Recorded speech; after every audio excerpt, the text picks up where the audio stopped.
विठ्ठल साळुंखे. पहिल्यापासून तुला माझं नाव रामचंद्र विठ्ठल साळुंखे, राहणार देवळा, अंबाजोगाई तालुका, जिल्हा. बाईक जरा जवळ घ्या.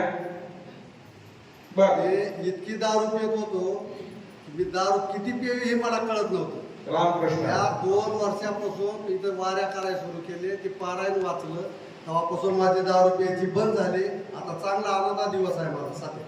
टाळ्याच्या गजरामध्ये स्वागत करूया. हे सांगतायत देवळा तालुका अंबाजोगाई येथून आलेले आहे. ते म्हणतात मी दारू खूप पित होतो. दिवसाची किती? दिवसाची काय 400 रुपये दारू पित होत्या. 400 रुपयाची. रोज 400 रुपयाची दारू पित होतो. 400 बी 500 बी असं ते सांगतायत. काय करतो आपण?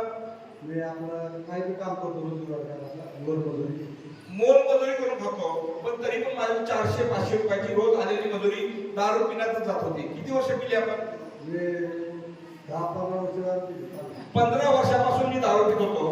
कुठंच माझी सुरुवात नव्हती. बऱ्याच ठिकाणी नेलं, दाखवलं. कुठं नेलं तुम्हाला? मी गेलो नाही कुठं. आमचे इथले 4 मास इथं आले होते मलकापूरला, त्यांचे दारू सुटले म्हणून माझी आई मला इथे घेऊन आली. इथे दारू सुटले म्हणून. तर इथं आल्यापासून माझी दारू सुटायची कायमची बंद झाली. टाळ्याच्या गजरामध्ये स्वागत करूया. खूप होतो परंतु चालू आशीर्वाद घेतला. आता मी रोजगार करणारा मनुष्य, पण रोजची माझी 400-500 रुपयाची दारू व्हायची. तुम्हाला सांगू का, दुसरं काही होईल हो, पण दारू सोडणं लई अवघड आहे. दारू कुठं सुटत नाही. पण ते सांगतायत इथं आलो की माझी आता दारू प्यायची बंद झाली आहे. हा त्यांचा अनुभव आहे. टाळ्याच्या गजरात त्यांचं स्वागत केलं. धन्यवाद देतो, आशीर्वाद देतो.